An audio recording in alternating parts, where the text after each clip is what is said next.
Welcome to the AI Consultant Podcast. Let's get started. All right, so let's dive into this AI stuff, specifically AI agents in 2025. It's a hot topic, that's for sure. It really is, and it feels like, every day there's like a new tool or a new model. It's hard to even keep up. Yeah, it's a lot to process, definitely. It really is, and that's why I'm really excited about, going through this stuff. You sent me a really interesting article, Building Effective Agents by Anthropic. Yeah. Also, a GitHub repo that's got a ton of these AI tools mapped out, a video by Cole Medin, and a research paper by Google. Yeah. Dive, I'm hoping we can kind of cut through the noise and figure out what really matters for folks out there who, want to use AI in their work or their lives. Yeah, totally. I think that's the goal here, right? Is to not get lost in the weeds. Right. And to really focus on the things that are going to matter most in the long term. Totally. And one of the things that really stuck out to me was Cole Medin, in his video, has this motto, focus on capabilities, not tools. Right. And he tells this great story about how he spent a ton of time learning C++. Oh, yeah. And later realized that it wasn't really the best use of his time. He wishes he had focused on the higher level AI concepts. Yeah. And I feel like that's such an easy trap to fall into. Oh, absolutely. Especially in a field that's changing as fast as AI is. Yeah. If you focus all your energy on learning a very specific tool, a particular library, or a framework, there's a very real chance that that tool could be outdated within a year or two. Yeah. So you're constantly playing catch up. But if you focus on the capabilities, the underlying principles of what AI can actually do, then you could apply that knowledge. Right. Regardless of what the hot new tool is. Yeah, that makes a lot of sense. So learning tools is still important, but it's more important to understand the principles, the underlying capabilities. Exactly. Yeah, because the tools will change, but the principles, those stay relevant. Yeah, that makes sense. So one of the capabilities that seems like it's going to be huge in 2025 is AI agents. Absolutely. And that was a recurring theme in all these sources that we looked at. Yeah, this is not just hype. Yeah. Right. I mean, we're seeing all the major players, right? Microsoft, LangChain, NVIDIA, OpenAI, Anthropic, they're all betting big on AI agent development. So what is driving this surge in AI agents? Well, I think there are a couple of things. Okay. First, I think, there have been some really significant advancements in AI agent architecture. Okay. Right. So developers are figuring out, smarter, more efficient ways to structure these agents. Okay. So they can tackle more complex tasks. Gotcha. And the second thing? And second, of course, we're seeing the rise of, even more powerful large language models. Yeah. The LLMs. These are the brains of the AI agents. Okay. And so as the LLMs get more sophisticated, the AI agents become more capable. So it sounds like we're at this tipping point where the architecture is getting better, the brains are getting smarter and faster. I don't like it. And so AI agents are poised to really explode. Right. Now, let's talk about the architecture. Okay. Because that article by Anthropic, Building Effective Agents, really dug into that. Yeah. And I think what I liked about Anthropic's take on it is that they're known for being very practical. Yes. And focusing on responsible AI development, which I think is really important. Yeah. One thing that they emphasized was the importance of simplicity in agent design. Yeah. So using clear composable patterns. Okay. Instead of overly complex frameworks. And why is that? I mean, for a few reasons. Complex systems are harder to debug, they're harder to update, and harder for other people to understand how they work. And the last part is especially important, right? Because Anthropic also really stresses transparency in their agent design. Yeah, so it's not just about building an agent that works, it's about building an agent that people can understand. Exactly. Yeah, if you can't easily understand how an agent is making decisions, it's hard to trust it. Right. Right. Especially in those critical situations. And the third thing they highlight is documentation. Oh, yeah. Incredibly important. They really stress having clear documentation Yes. for the tools that an agent uses. Yeah, absolutely. I mean, it's critical for both the developers who are building these tools and for the end users. Right. So for developers, it makes it way easier to, integrate the tool, troubleshoot problems, understand the limitations. Yeah. And for the users, it just gives them a much needed level of transparency about what this tool, can and can't do. Okay, so if you're building an AI agent, think simple, transparent, well-documented. Exactly. Yeah. Now, Anthropic also goes into a lot of detail about all the different types of agent architectures. They do. And I gotta admit, this is where things started to get a little fuzzy for me. Yeah. So can we break that down a little bit? Yeah, let's do it. So, they cover a whole range of different architectures, everything from like the simple stuff like prompt chaining, which is basically just like, stringing together a series of prompts Okay. to guide the agent's actions, to, more complex approaches like routing, parallelization, orchestrator workers, evaluator, optimizer, even autonomous agents. Wow, that's a lot of jargon. It is. Can you give me some real-world examples? Like, how are these architectures actually being used? Yeah, for sure. Let's take customer support, right? Yeah. Like imagine a chatbot, but it's not just answering like basic questions. Right. It can actually access your order history. It can process a refund. Maybe it can even recommend new products based on what you've purchased in the past. So it's like having a super-powered customer service rep. Exactly. Okay, that makes sense. So what about parallelization? How does that work in practice? Okay, so parallelization is all about speed and efficiency. Mm-hmm. So let's stick with that code generation example. Okay. So instead of having one LLM trying to like write the entire code for a project, you could break it down into smaller independent subtasks and then have multiple LLMs working on those subtasks at the same time. So it's like having a team of AI developers all working together. Right. Okay. And this can be used for stuff other than code too, right? Totally. Yeah. Anything that you can break down into like independent tasks. Gotcha. So things like data analysis, image processing, even, creative stuff like generating variations of a design. Okay. So this is all really fascinating, right? It feels like the possibilities are pretty much endless with these AI agents. Yeah. But, let's be real for a second. Sure. What are like the limitations? What are the things that they can't do or at least not do very well? Yeah, that's a great question. Yeah. I think one of the biggest challenges with these AI agents, especially those powered by these large language models, is this potential for what we call hallucinations. Yeah. Right? Yeah. Which is basically where the AI spits out information that sounds very confident, Right. but is actually incorrect or, nonsensical or even biased. Right. Like those examples we've seen of, chatbots giving out totally wrong information. Totally. Yeah. But it sounds like very believable. Yeah. And it's a big issue, especially if you're relying on these agents to make decisions or take actions in the real world. Of course. And it kind of boils down to how these LLMs are trained. Right. Well, They're trained on massive amounts of data, but they don't truly understand the meaning behind that data. Right. So they can easily make mistakes, especially when you get into situations that they haven't encountered before. Okay, so what's being done to address this hallucination problem? Well, there are a few promising approaches out there. Okay. One is to develop LLMs with better reasoning capabilities. Okay. Right. So instead of just pattern matching, these what we call reasoning LLMs can actually like think through a problem step by step. Okay. And consider different possibilities before spitting out an answer. So they're more deliberate. Exactly. Okay, are there any examples of like these reasoning LLMs out there in the wild? Yeah, there are. There are a few. Obviously you've got OpenAI's GPT 3.5, GPT 4. Those are, prime examples. Okay. Google's Gemini 2.0 Flash. That also incorporates some reasoning capabilities. Okay. And even in the open source world, we're starting to see, models like Qwen 7b that are showing some pretty impressive reasoning abilities. Interesting. So you could like use a reasoning LLM to plan out like a complex task and then use, smaller, faster LLMs to actually execute the individual steps? Yeah, absolutely. That's a great point, right? It's almost like having like a team of AI experts, right? Yeah. Where you have, the strategic thinker, and then you have, the specialist who's really good at executing specific tasks. Right. Okay. So let's switch gears a little bit and talk about local LLMs. Sure. We touched on this a little bit earlier, but I want to dive in a bit deeper. Okay. So for folks who are not familiar, what exactly are local LLMs? So local LLMs are large language models that you can download and run on your own hardware. Okay. Right. So that could be your personal computer, a local server, whatever. Right.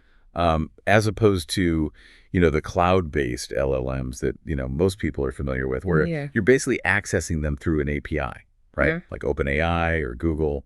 Okay, so you're cutting out the middleman. Exactly. You're running it on your own machine. Yep. What's the advantage of doing that? So there are a few key advantages. One is fine-tuning. Okay. Right.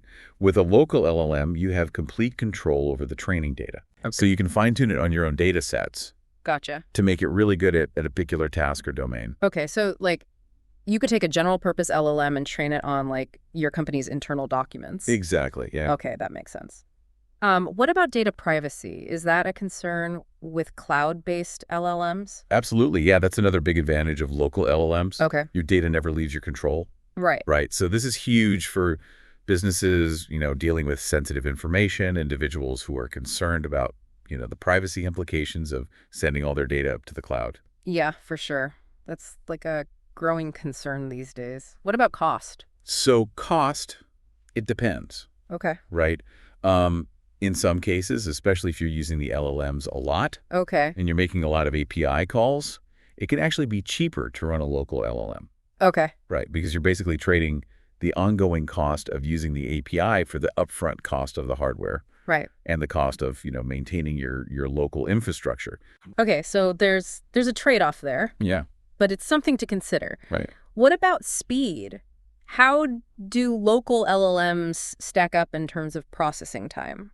So, again, it depends on your hardware. Okay. If you have a powerful enough machine, a local LLM can actually be faster than a cloud-based LLM. Okay. Because you're not dealing with the latency of sending data back and forth over the internet. That makes sense.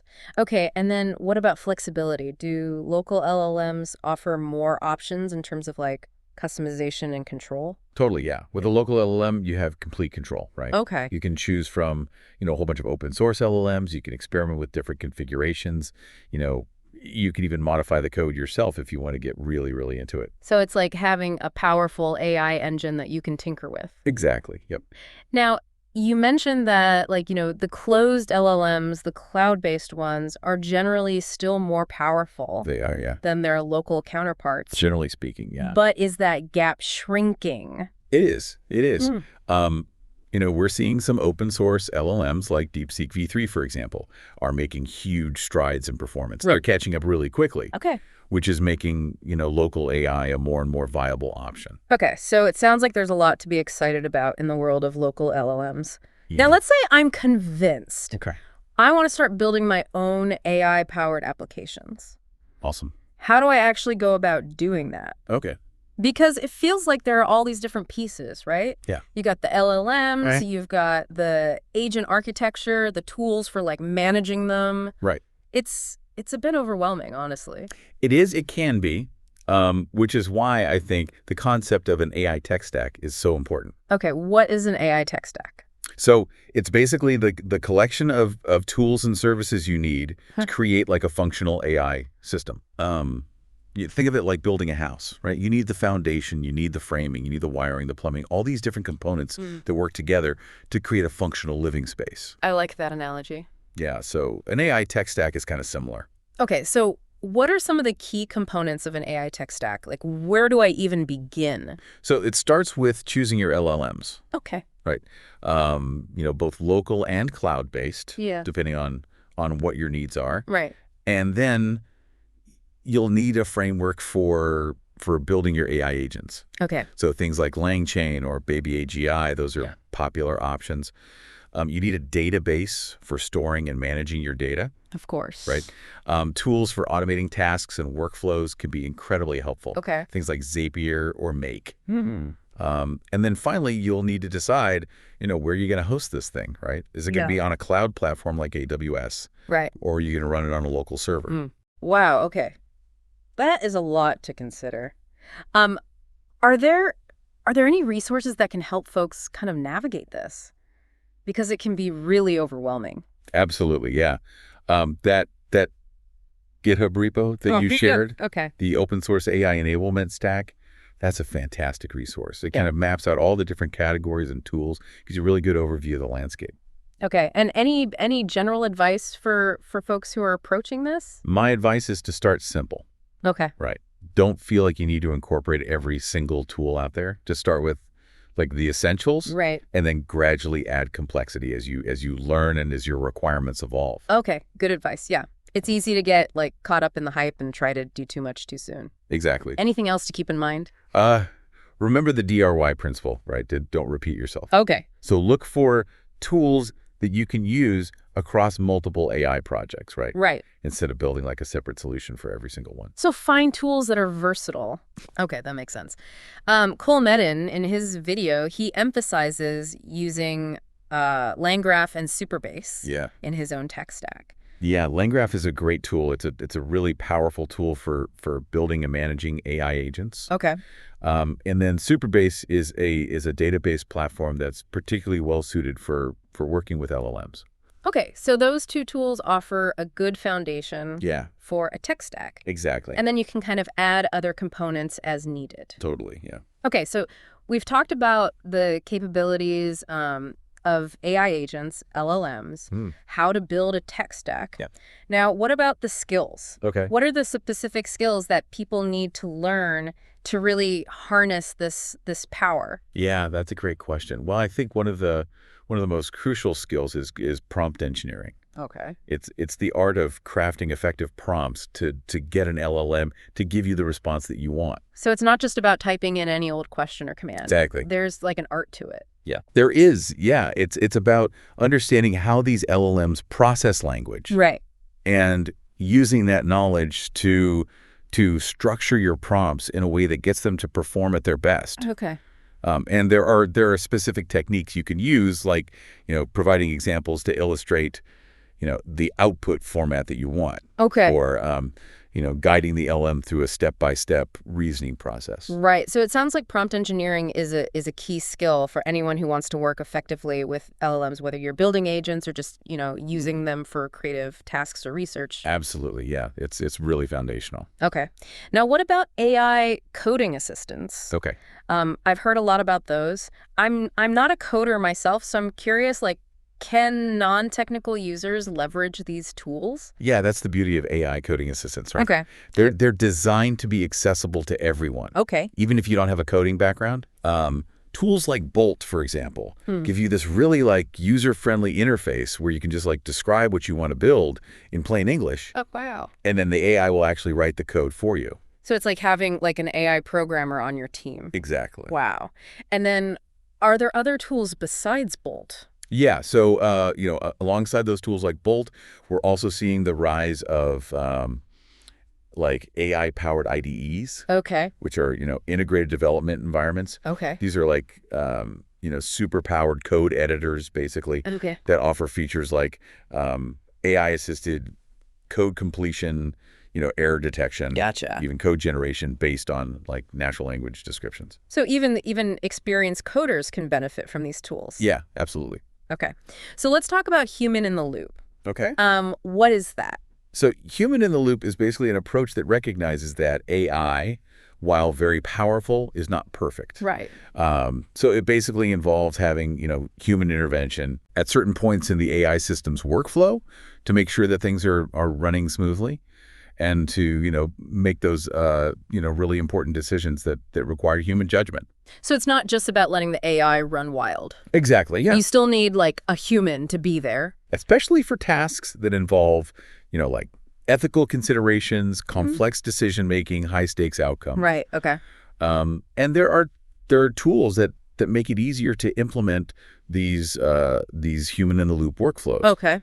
Like LangGraph, for example, provides mechanisms for pausing agent execution, prompting human intervention, integrating human feedback. Gotcha. So it's a way to balance the power of AI with the wisdom and judgment of humans. Exactly. Okay. One last skill I want to touch on is massive context windows. Okay. What are those and why are they so important? So context window refers to the amount of information that an LLM can consider when processing a prompt. Traditionally, LLMs have had relatively small context windows, but now we're seeing models like Google's Gemini that can handle millions of words. Wow.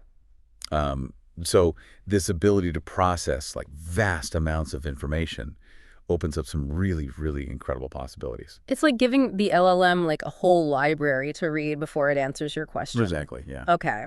So we've covered the capabilities, the skills. Now, I'm curious to hear a little bit about like your vision for the future of AI. Okay. You mentioned something about an open source AI enablement stack. Yeah. So this is a project I'm really passionate about. Okay. And the goal is to empower anyone to harness the power of AI. Okay. By providing a comprehensive set of open source tools and resources for building these agents and LLM-powered applications. So it's like an AI starter kit. Exactly, yeah. Okay, and why open source? Well, I think open source software has this incredible power to foster collaboration, innovation, accessibility. Right. So by making this stack open source, Sure. we can create a community of developers and users Right. who can contribute to its development, adapt it to their needs, share their knowledge and experiences with others. It's about democratizing access. Exactly. Okay. And that actually aligns really well with what Cole Medin said in his video about like the importance of community in the AI space. Yeah. He specifically mentioned his own community, the Automator think tank, as a valuable resource for, connecting with like-minded people, getting support. A great example, yeah. Okay, well, this has been incredibly insightful. Oh, good. I feel much more equipped now to navigate this world of AI agents and LLMs. Awesome. So thank you so much for sharing your expertise and for your passion for democratizing access to these tools. Of course. And to all of our listeners out there, thank you for joining us for this. Potter's Quill hopes you have enjoyed this program.